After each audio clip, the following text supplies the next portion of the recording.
everyone, and welcome to the Lunch Hour Sports Podcast. New season, new tunes with the intro music. Great job, Peter, for the intro music. Here with your hosts, Jacob Smedley, Sam Betts, Justin Reedhammer, Peter Amarante, and Nathan Romanot. Our topics today include an MLB postseason recap with Sam, followed up by the first 4 weeks of the NFL season recap with Justin, and finishing off with the analysis on the NBA Finals. Now here's Sam Betts starting off the postseason recap. Take it away, Sam. Hey, Jake. And I mean, this MLB playoff, these have been out of this world. With the MLB season having to be shortened due to COVID, the MLB had to come up with a new idea for their postseason. They did it kind of like a bracket style, almost like an NCAA tournament type deal. So they would have a 1 seed play the 8th seed, kind of also similar to like an NBA bracket where the highest seed plays the low seed and so forth. They had a couple wild card rounds as well, but we're not kind of talking about all those teams who have already been eliminated. We're talking about the championship series for each league. So we have the ALCS. The 2 teams in there are the Tampa Bay Rays, who are the 1 seed, and we have the Astros, who are the 6th seed. Don't say it so, Sam. How did the Astros get in there? I'm furious. I am absolutely disgruntled. How are the Astros in the championship series? Come on, Twins, Athletics, what are you doing? I know, and a lot of people thought that Twins team and that Athletics team were going to beat the Astros, but somehow the Astros were able to pull that off. They went in the regular season. They only went 29-31. That's not a very good record to be a postseason team. However, they were able to beat the Twins 2-0 out of a 3 playoff game series against the Twins, and they're able to overcome the Athletics 3-1 in a 5-game series. So if we're gonna look over them, they came in as, like we said, the 6th seed. They got the last spot to be eligible for that playoff run. Let's look over their roster. The top spot for those we're going to talk about the starters. Justin Verlander, probably one of the best pitchers in the MLB, we could say, is out for the rest of the season due to Tommy John surgery. The Astros rely on him heavily for him to get wins for that team, but with him out, it's going to be very difficult. The top starter spot probably goes to Zach Greinke here. 3-3 on the year, had a 4.03 ERA, which is very high for Zach Greinke. We don't usually see that too much from him. In 12 starts, he had 67 strikeouts, fairly decent numbers, I'd say. If we look at someone else, Christian Javier, rookie, came up this year, did fantastic. 5 wins, 2 losses, a 3.48 ERA, 54 Ks in 12 starts. So they still have some depth in that starting rotation, I feel. I feel like I think going off of what you were saying, Sam, going back to just barely squeaking in, they were one of the 2 teams in the entire playoffs with a losing record, including the 8th seed in the National League, Milwaukee Brewers, that barely edged into the playoffs, and we'll get to that here. But I mean, you look at the regular season, none of the guys really performed very well offensively. Altuve struggled, Correa, Springer had their ups and downs. And you mentioned that pitching staff, while it didn't have the big names that it usually did in the previous years, they still had Greinke, who performed well, and they had, again, these young guys. Christian Javier, great season for him leading that staff, and the bullpen pitched well, and really the way they were able to hold on to that 2nd spot in the AL West. Definitely, and the starters in the field for this Astros team, like you said, have not played well at all. Jose Altuve batted .219 with a 6.24 OPS. That is very low for him. We don't usually see those numbers. We usually see Jose Altuve in the 300s for his average. Only 5 home runs, 18 RBIs. That's what happens when you don't have a cheating device on. I guess that's what happens when you're not banging on trash cans. George Springer was probably the best performer for the team. 265 average, 899 OPS, 14 home runs, 32 RBIs. Let's go on and look at this Rays team, because this Rays team is, I guess, unconventional, the word is I'd use. They don't have really any big, major stars. I think their overall salary for the team is around $8 million, while when they face Garrett Cole is obviously making a lot more than that. So it's kind of weird to see this team in the playoffs. But I really like this team. It's a bunch of guys who you've heard of probably, but they're just not major stars yet. But if we look at this top starter spot, we have Tyler Glass now. Dealt with some injuries last year, but came back, did fairly decently. 5 wins on the year, a 4.08 ERA, so a little bit high, but 91 strikeouts in 11 starts. So, I mean, that's very good. You have former Cy Young winner Blake Snell, 4-2. With a 3.24 ERA. And then you have Charlie Morton, the veteran. He's been on a couple teams. Actually was on this Astros team when they won the World Series, but now faces them on the opposite side, 2-2, 4.74 ERA, very high. But, I mean, against COVID season, weird things are going to happen. If we look at these top players, like I said, guys you've probably heard of, but not big stars yet. Willy Adames, 259 average. 813 OPS, that's not too bad. Brandon Lowe was a rookie last year. I believe he was 3rd in AL Rookie of the Year voting. 264, a 916 OPS, and he had 14 home runs and 37 RBIs. He was a very big contributor to that team. But there's one guy I want to talk about who's been lighting the postseason on fire. And Jake, I think you know who this is. Randy Arozarena. Does he ring Randy a bell? Arozarena! Yeah. He's been on fire. Yeah, definitely. During the regular season, didn't play too many games, but had a 281 average, 7 home runs, and 11 RBIs. But in the postseason so far, he's batting .444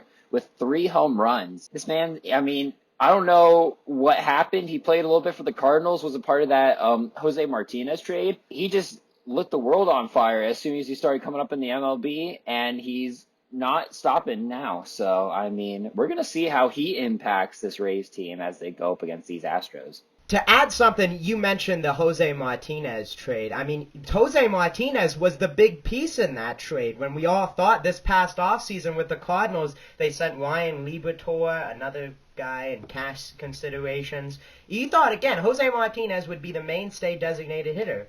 He ended up not even being on the Rays team by the end of the season, and Randy Arozarena, who was 4th outfielder at best for the Cardinals.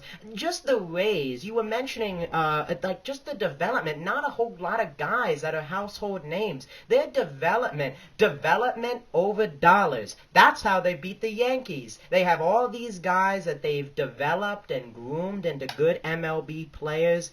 Tyler Glasnow, for example. I mean, saw a bunch of stuff on Twitter, Pirates fans, how they felt. Game 5, Glasnow versus Cole, both of them in Pirates uniforms less than a decade ago. But how they groom guys into good all-star, maybe not all-star, but good, really good MLB players. And just it's great to see. With I think it's $23 million as a total cap for the whole roster. $8 million.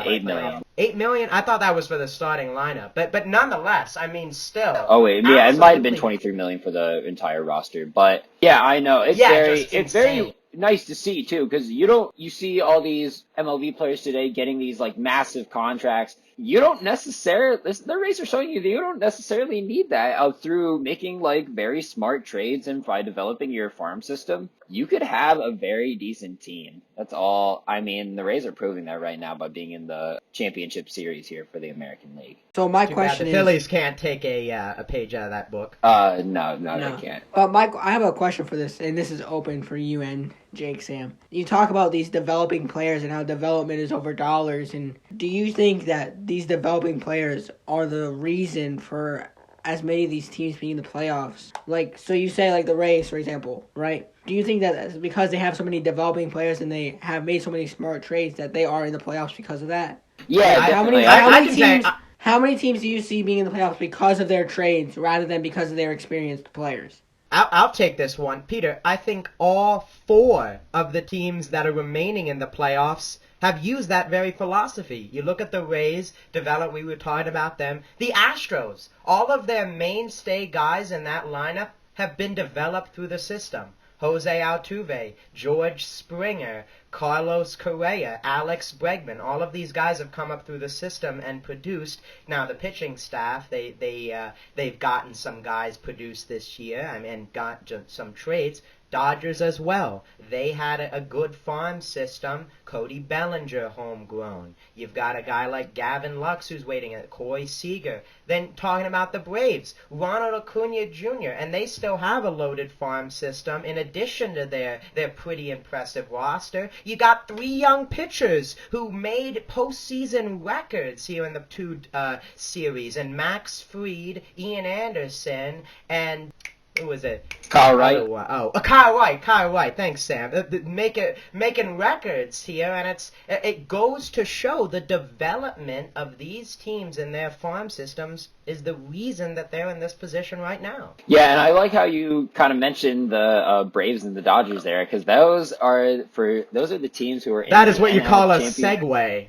Those are the teams in the NL Championship Series. So let's look at the Braves. Nice segue there, Jake. Nice segue.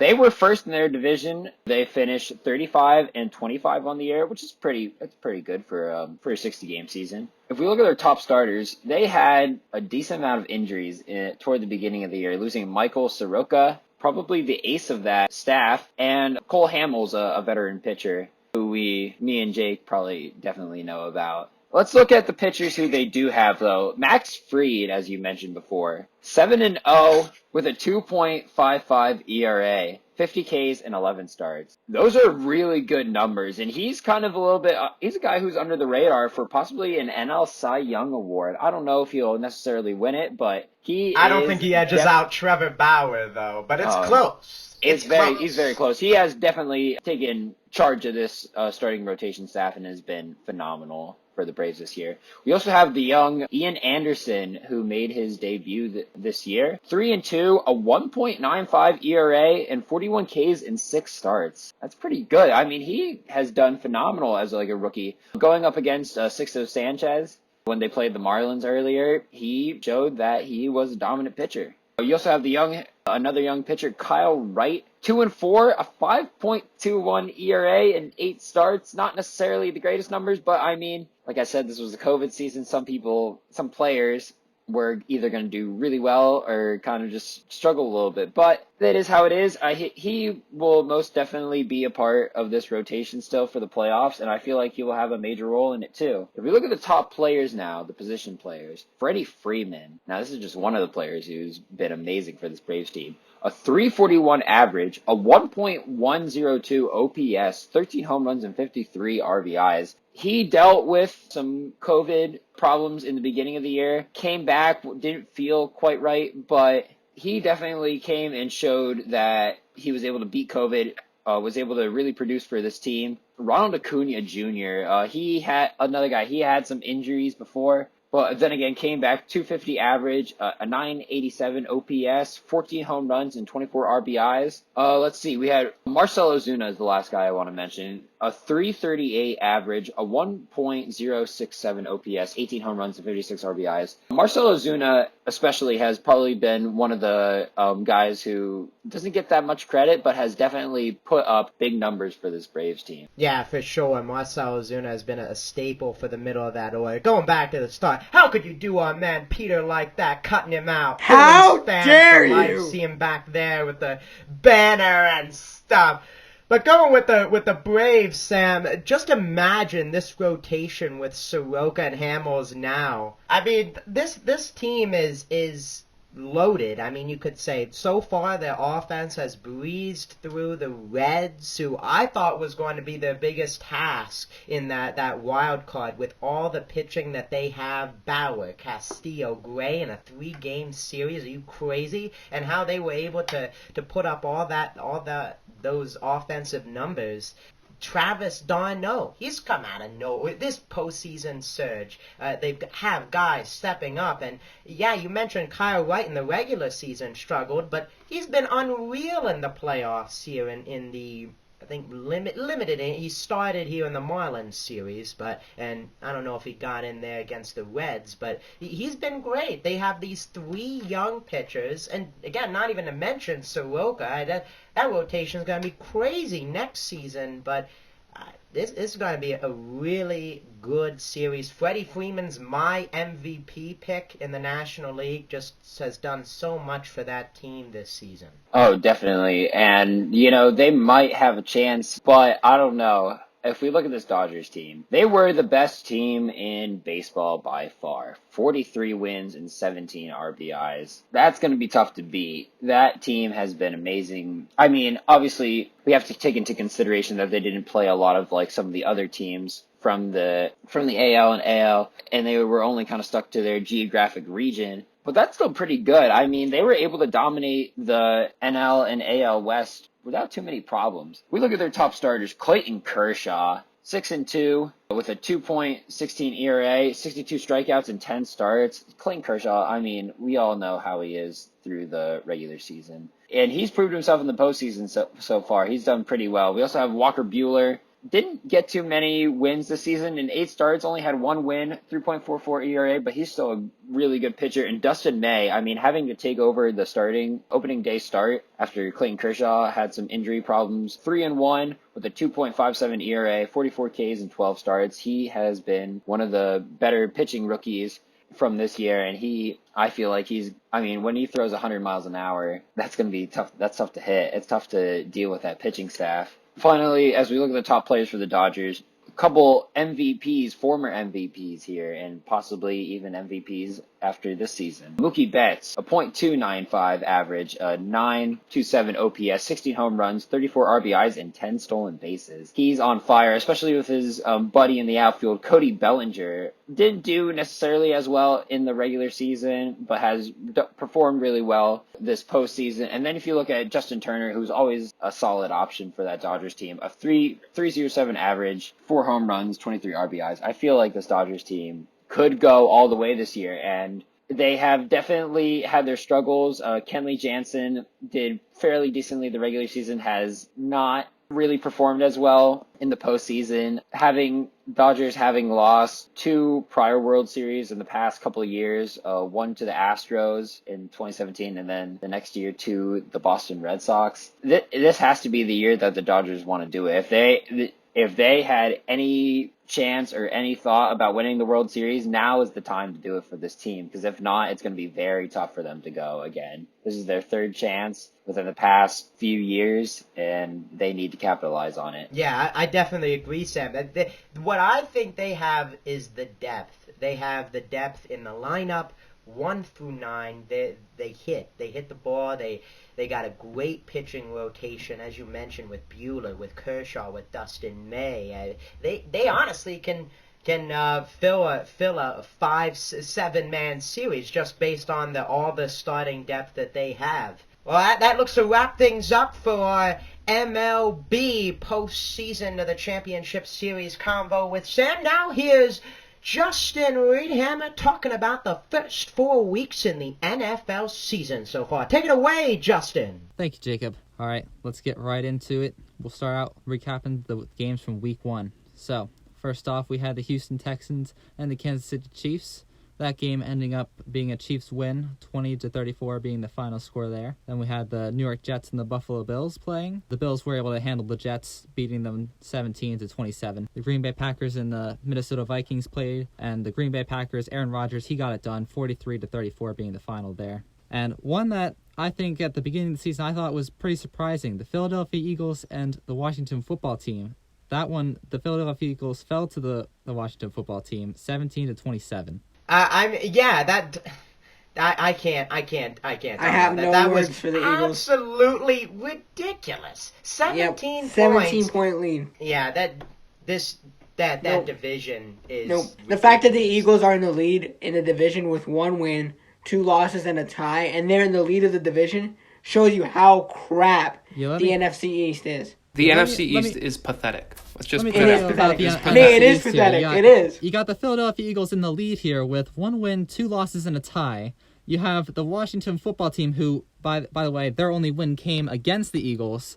They have 1 win and 3 losses. Dallas Cowboys also 1 win, 3 losses. And then there's the New York Giants at 0-4. I'm glad to see the Dallas Cowboys this bad. I'm very glad to see the Dallas Cowboys. Their defense is terrible. And that I was going to say, I'm surprised because their offense They isn't cannot terrible. stop anybody. Their offense isn't that bad. Dak Prescott's doing pretty good, and Ezekiel Elliott's rushing not that bad. And, I'm just saying, and like Nate said, the defense is what's killing the Cowboys. I have to agree. I mean, you saw what the Browns were able to do with them, last week. Like, the offense. Odell embarrassed them. Odell embarrassed the Browns. Yeah. The offense kept literally. them in the game. I it's mean, just their defense could not show up. I mean, I'm surprised that none of these teams are going to step up to the plate. Like at this point in the season, No. like it's just sad to see what this division has become, and I only fear the worst for it. Yeah, 7-8-1. We're winning the division. Woo! Legitimately. Home field. Do you guys think that the winner of the NFC East should get home field in the playoffs? No. They're practically a wild card team at this point. Not even. Yeah, no, they shouldn't. exactly. They technically shouldn't even be in the playoffs. Well, they're gonna just no continue matter what, the how bad NFC they East are. from the playoffs this year. There probably should be some sort of rule like that. They're adding an extra team to the playoffs, so I mean, anybody in the NFC East can make it at this point. I mean, yeah, the NFC right now I think is wide open. I don't see a lot of competition or like stiff. There is stiff competition in certain areas, so I think it's going to be interesting to watch coming into it. All right, we'll just highlight a couple of the. I'm not going to make you go through all the games. Just going to highlight some of the more important ones. We got the Cleveland Browns and the Baltimore Ravens here. The Baltimore Ravens, Lamar Jackson keeping it going. 6-38 was the final there. And then, you had the Seattle Seahawks taking on the Atlanta Falcons. Seattle's rising up this year. They're rising up. I was going to say, they're good. Russell Wilson, he's looking real good this season. He's, MVP. he got that game done. 38-25 was the final score there. Nate said it. Russell Wilson MVP. We'll get He to broke that. Patrick We'll get to Mahomes' record for most touchdown passes through the first 3 weeks. We'll get He's to that. Don't looking worry, guys, like the clear MVP candidate right now. For right now, like that's just. I think he's doing a wonderful job there. And he's phenomenal. He's putting it on. All right, and I think the last one for the first week that I'll mention here is the Arizona Cardinals and the San Francisco 49ers, which actually came as a surprising loss to the 49ers, who were in the Super Bowl last year, falling to the Arizona Cardinals, but who they were 24. Failed in the Super Bowl. I mean, even so, they were in the Super Bowl in the fourth quarter with a chance to win, and That's they come in this year and they start out with a loss to a team that wasn't even in the playoffs. So I don't know. What do you guys think about that one? I think they're going to lose again this weekend. I think you don't give Arizona enough credit. I think they made some great offseason moves, I think so and I too. think they are playoff contenders this season. They are playoff contenders. They are not a bad team. At first, I was writing them off, but I got to agree. After seeing how they've been playing the last 4 weeks, I think they might be legitimate contenders this year. Kyler Murray. Yeah, I was gonna say Kyler Murray is kind of underrated, but he's definitely gotten a lot better at moving out of the pocket and being able to throw the ball and move at the same time. Like, he's not just standing still, backing up and throwing or running. He's doing a whole bunch of different combinations now. Yes, he is. Yeah, couldn't agree more. And he has a top target there in DeAndre Hopkins, where he can just pitch and catch on first down. Oh man. Yeah, let me tell you, DeAndre Hopkins is looking really good. All right, then we can move on to week 2 then, where I'll highlight the Detroit Lions and the Green Bay Packers, who, again, the Packers got it done. Final score of 21-42. Packers are another really good team this year. Yeah, like I said. That have crazy offensive weapons. Yes, he is. I think they're the most surprising undefeated team, in my opinion, with all the controversy that they had with the draft, with drafting a backup quarterback. They didn't give Aaron Rodgers that much help. The defense, not a lot of people expected much out of them this season. Again, a lot of people, even us, thought the Vikings would be that team in the fun, but Packers, look at that, Aaron Rodgers, unreal. Talking about MVP. Like the Seattle Seahawks, though, along with the Seattle Seahawks, they've got the offensive weapons. Weapons. They've got it, man. I mean, I've seen Aaron Rodgers this season, and he's impressive. I think Rodgers, he's gonna be something. Rodgers playing out of his mind. Aaron Jones in the backfield at running back. He can run the ball, catch the ball. He can do everything. He easily a top 5 running back. And Nate, you're lucky to have him on fantasy. That's what I was gonna say. Nate is so lucky to have him and Rodgers on his fantasy 2 years in a row. And Wilson. And Russell Wilson, exactly. Oh my God. Nate's got two killer blessed. quarterbacks. Plus a crazy running back. All right, speaking of fantasy, we'll move on here. We got the Buffalo Bills and the Miami Dolphins. The Bills taking care of the Dolphins in a fourth-quarter showdown. Josh Allen getting the go-ahead touchdown in the final minutes of the fourth quarter, scoring 31-28 the final there. Justin, I would just like to mention, all right, I was giving you slander a few weeks ago, about a month ago, I guess now. The Bills are for real. I'm going to say that right now. Josh Allen. I was going to bring this up, Jake. I was going to bring this up. I will not. I will stop. The Bills slander is gone for me. I don't know about Peter and Nate here. I'm done. I'm honestly, like, I've been watching the Bills with my uncle, and I've been watching them not only just to, like, watch games, but I've been seeing the way that the offense is working together, the defense is working. And I say, even though the Bills almost blew a 27-3 lead against the Rams, they still 28-3. They still have, like, Josh Allen is doing really good. I say that he's still got the abilities from last year that he's even improving on, like his rushing and his passing. He's throwing less picks. Like, his first pick was last week? Yeah, I had to talk about that. But I no longer have any disrespect for the Bills. Yep. My opinion, Josh Allen looks for real. He is a good quarterback and looking like a great quarterback this season. Surprised that they gave up as many points as they did to the Dolphins, but they still won. Yeah, I was going to say that as well. That's my only question mark, I guess, is maybe the defense looked a bit shaky in a couple weeks for them. Maybe they the Rams game, there was controversy, that I'm sure we can talk about at the end of that game. There was controversy, so they could potentially have a loss, but Josh Allen and the offense look really good this year. Yeah, I have to address the defense there and say that on behalf of that game, we had two of our starting linebackers out, actually. So our defense was a little weak, but I do have to agree. Our defense isn't looking super strong. The Buffalo Bills defense not looking super strong through the first. But not only for the Bills, injuries are rocking almost every NFL team that are killing starters, like good starters. I know, for me personally, I have Christian McCaffrey on my fantasy team. He's been out since week 1. Like, that's a killer for the Panthers. That's rough. It is rough. He's a crazy good running back. And, we'll cover those. It's just crazy. Injuries are crazy this year. All right, and then we'll move on here to just highlighting a couple more games. We got the Kansas City Chiefs and the Los Angeles Chargers. Kansas City going to overtime in that game. Surprising to see that, but they did pull it out 23-20 in the final score there. The Chargers, they always play the Chiefs hard. I don't know why. It's just that's always how it happens. Justin Herbert, he looked good. That's all I'm going to say. He's looked good since he came in.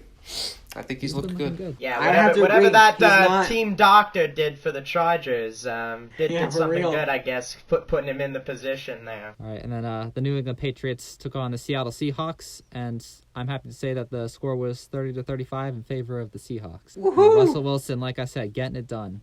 He had, five passing touchdowns in that game? I mean, let me tell you, he was incredible. Let's all hope Cam Newton recovers from COVID. Yeah, prayers up for Cam. And half the Tennessee Titans. I think that game showed a lot more about the Patriots than it did to the Seahawks. I mean, the Seahawks, kind of favored with Russell Wilson, but Patriots, they were a goal line score away from pulling that game out. I think with Cam, the Patriots are a better team than...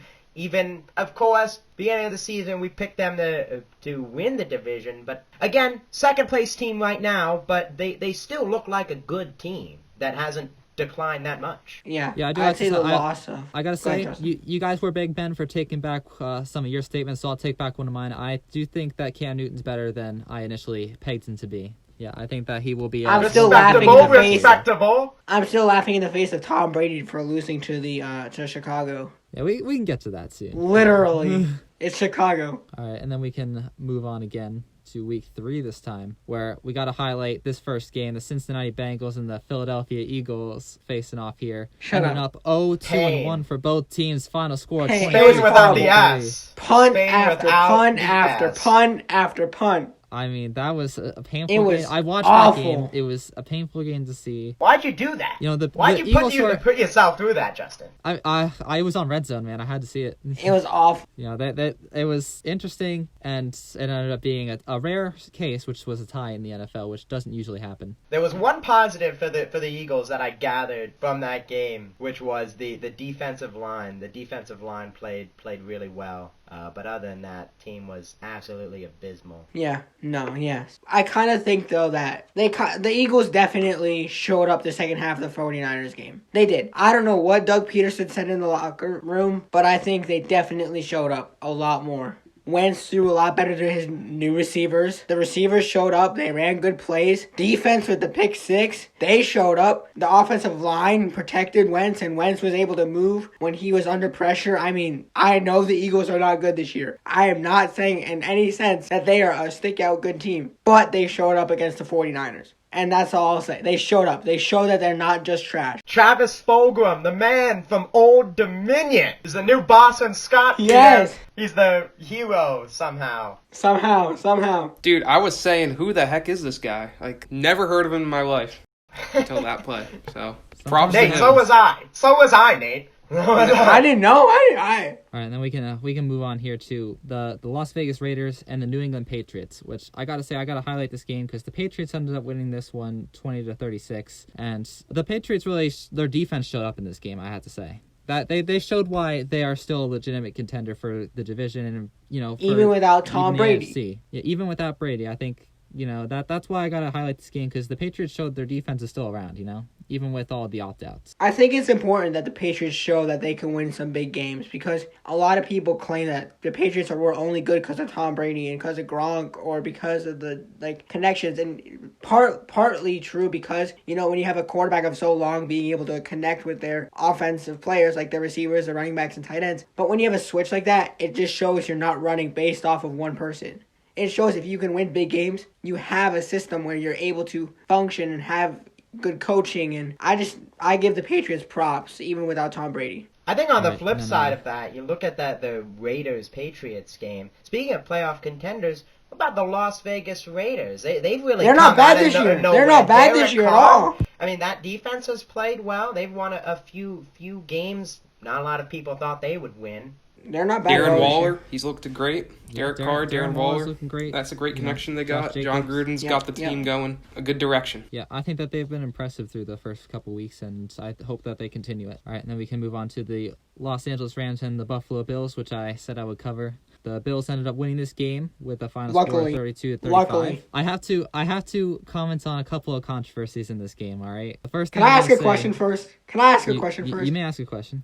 Is the third quarter always a nightmare for the Bills? This season, I've noticed almost every game the third quarter is where the Bills start to falter. Listen, the Bills are a first half and fourth quarter team. Third quarter is not our quarter. Okay, that's all I'm saying because the Rams came back literally in the third quarter, and y'all looked like you didn't ever play a football game. The refs gave him a lot of help. I've gotta say, especially on the only interception of the season. Now let me take you through this play. All right, Josh Allen, he's being hurried in the pocket a bit here. He throws the ball down the field. Now this is a throw that never should have been made. He never should have tried to throw this ball. The guy that's on offense commits offensive pass interference, pushes the defender out of the way, catches the ball, comes down. The defender grabs the ball, and then they go to the ground. This play should be called a catch and a pass interference. They should be called back, and then the Bills should just punt. So it should have been pass interference, no interception. Yep. What happens is the refs call it an interception. So I don't know what the refs were looking at, but then they go and review it, and then they keep it an interception. It was not an interception in any way. The offensive player clearly had possession of this,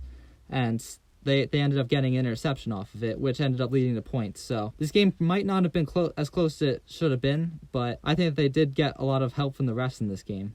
Even though the Bills have faltered in that game and their third quarters aren't their best, I still have to admit, putting all my accusations and personal teasing to Justin aside, they're not a joke of a team. They're actually showing up. And I think the biggest thing I just feel like Stephon Diggs, the addition of Stephon Diggs. We were talking so much about DeAndre Hopkins that's very helpful. With Kyler Murray. You add Stephon Diggs into that good offense last year, it makes the offense so much more dynamic for Josh Allen be able to spread the ball around to so many different guys. Yeah, I gotta say, I'm a little happy that Stephon Diggs is doing so good because I was gonna say Stephon Diggs is showing up. So that brings it that sticks it to Tom. Tom last month he was saying he wasn't gonna do it, but Stephon Diggs he's putting on the show. Even against the Rams, he showed up a little bit. You were being covered against one of the best defender, or if not the best defensive player in the NFL. Yeah, but he still showed up. Yeah, Jalen Ramsey was covering Stephon Diggs. He worked him good. And the last one for Week 3 I'll cover is the Kansas City Chiefs and the Baltimore Ravens. The Kansas City Chiefs got this one done, 34-20 in the final score here. Lamar Jackson just didn't have an answer for Patrick Mahomes. You guys got any thoughts for that one? Chiefs just showed that they're still the best team in the NFL.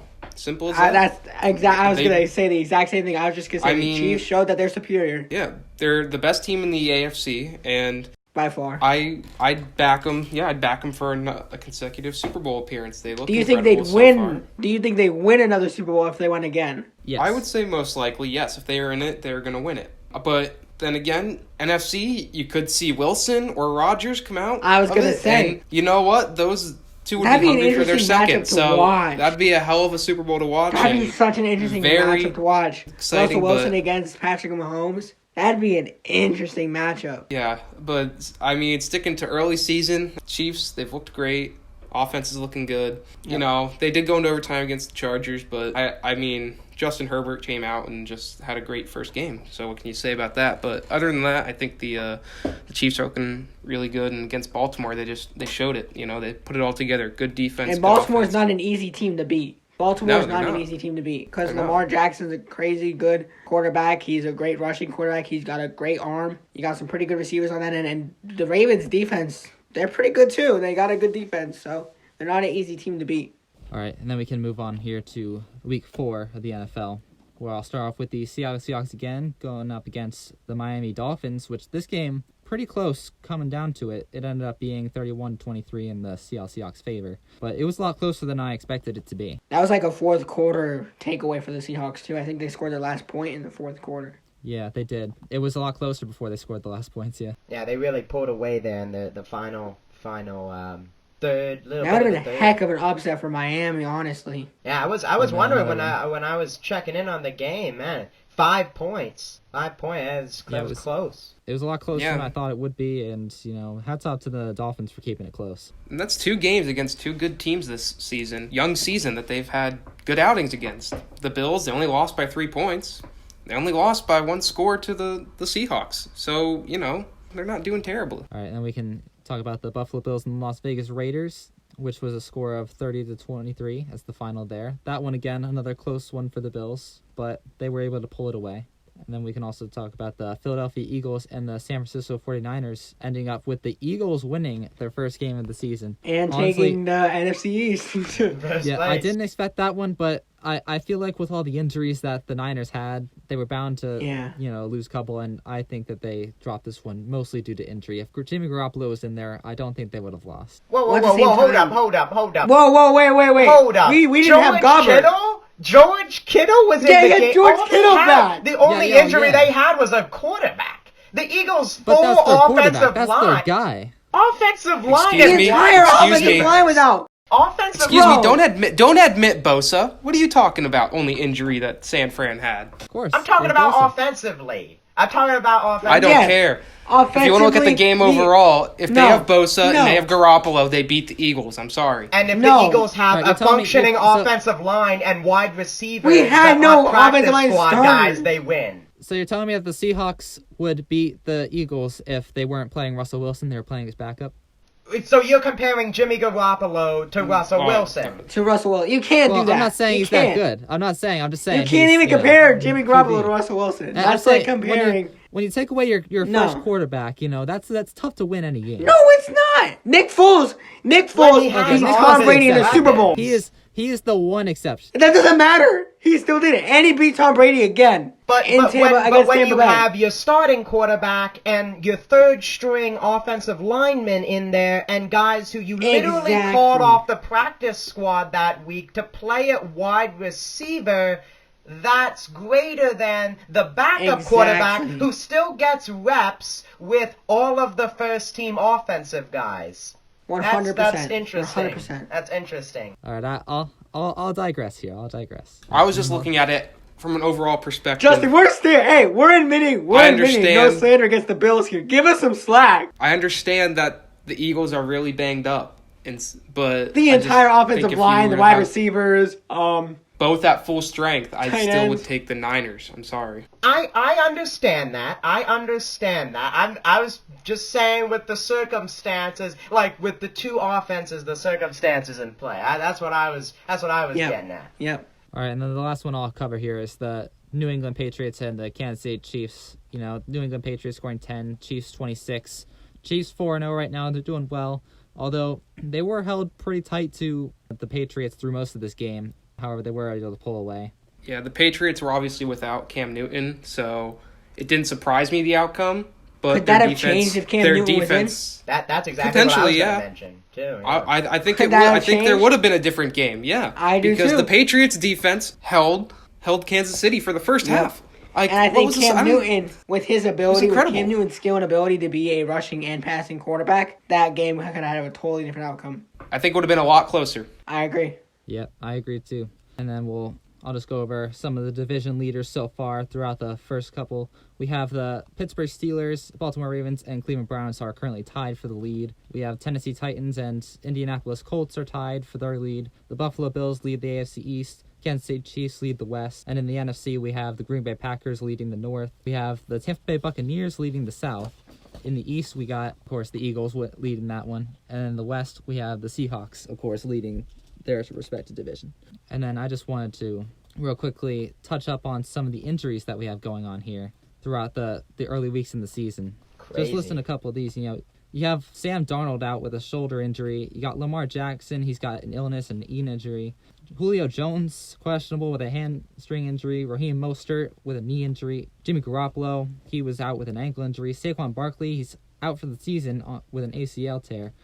Christian McCaffrey with an ankle injury. He's out for a couple weeks. And then you got Austin Eckler, who just went out with a hamstring injury. Bosa also tore his ACL. Yeah, Bosa. Yeah, Bosa too, yeah. Yeah, I mean, all of these big-name guys, it's crazy. And these are guys that are big leaders on their team, and how detrimental is. I mean, even, again, Saquon, the Giants aren't the greatest team, but still, the amount that he does for that team offensively really has hindered them. I mean, who knows? Saquon plays one of those games, they get a win and they're in first place, especially as we mentioned in this division. So I mean, the just very 100%. Very tough for these teams to adjust like that when guys go out. Yeah, it's tough playing without kind of a preseason to kind of help you ease into the season. Now, the last thing I want to mention, or I want to do before we, call it here, is that I just want to get your opinion on the top three candidates for the MVP race so far. Going from 3, 2, 1. I want all your opinions here. So we'll start with Jacob. I want to see what you're thinking. 3, 2, 1. All right. 3. Your guy, Justin, Josh Allen. You heard it. He's a dark horse. I think he gets my spot at number 3. Number 2. Aaron Rodgers, with what he did with what the organization gave him in the offseason, he's at number 2. We talked about him so much. Russell Wilson, number 1. Just absolutely unreal numbers so far this season. He's my number 1 pick. All right. Move on to Peter. Hi, what do you think of Peter? Goodness, Jake. Well, Jake basically took all my spots. Like Jake said, number 3 slot, Josh Allen. He is that one quarterback not many people talk about, but he has the talent to be an MVP. 2, Aaron Rodgers. He's showing up. He's using his offensive weapons. He's using the running back, and he's just that's all I gotta say about him. He's a great candidate. And number 1, like we all say, Russell Wilson. I mean, this man has been using all of his strength and abilities and all of his offensive weapons in order to win these games, and not just win these games, but win these games with a very good offense, if not one of the best offenses in the NFL. So that's why I have Russell Wilson as my number 1 spot for MVP. How original, Peter. Took all my same guys. Jake, you took all my picks. I can't say anything else. That's exactly what I was thinking. Well, for the sake of changing things up, my number 3, I'll put Patrick Mahomes. Again, he's looking incredible. Chiefs are looking incredible. You can never count him out of the MVP race. He's defending Super Bowl champs, and he's had a great season up to this point. Number 2, I will go Aaron Rodgers as well. Aaron Rodgers having an incredible season, linking up with Devontae Adams, Jones in the backfield. The Packers look like real contenders. And Rodgers, he's just been outstanding. And at number 1, Russell Wilson, of course. The man has been unstoppable. I mean, He's got, 16 touchdowns through his first 4 games? It's incredible. He's throwing the ball with incredible accuracy. He looks great. The team they look like they can go 14-2 in my opinion. I mean, they look incredible. They're my favorites right now. I wouldn't be surprised. Coming out of the NFC. I wouldn't be surprised if they went 14-2. I like what you said there, Nate, about Patrick Mahomes never being able to be counted out. However, I'd say he's a number 4 for me. Right now, I got my number 3 is Aaron Rodgers, number 2 is Josh Allen, number 1 is Russell Wilson. I mean, let me tell you, Russell Wilson, he's playing an excellent season here. he's definitely my number one so far, but I think it's going to be a close race and it's going to come down to the wire. Josh Close Allen race between who? over Rodgers. Josh Allen and Russell Wilson. Between all of them. I don't know. I just really feel like Russell Wilson is a standout quarterback, and it's nothing against Josh Allen. I'm just saying he is destructive. Oh no, this no! year. I'm telling you, I'm telling you, Russell Wilson's my number one. That should wrap things up for today's episode of the Lunch Hour Sports Podcast. Thank you all for listening. You can find future episodes of the Lunch Hour Sports Podcast here on YouTube. Again, thank you all for listening.